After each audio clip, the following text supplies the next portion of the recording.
Watch Dr. Drew's new show at 9 on HLN. Weeknights on HLN. All right, Stacey, it's up to you and I now to kind of break this thing down a little bit. So here's what we know.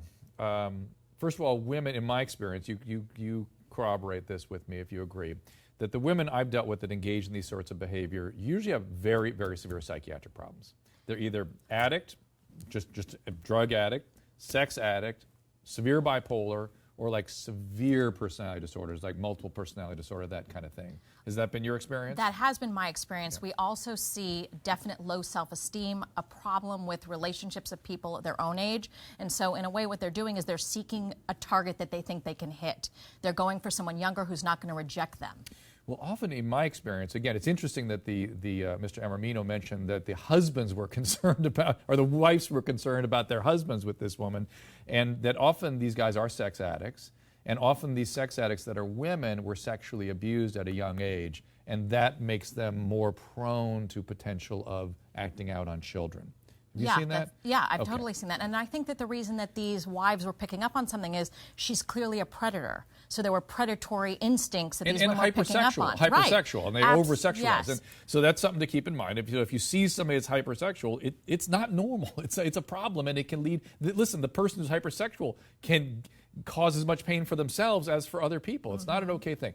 But now let's talk about the victims, the so-called. We're calling these young male victims. Mark Eiglarsh evidently thinks that they are just lucky young men. Sorry, Mark. You were going down that path, dude. I didn't say that.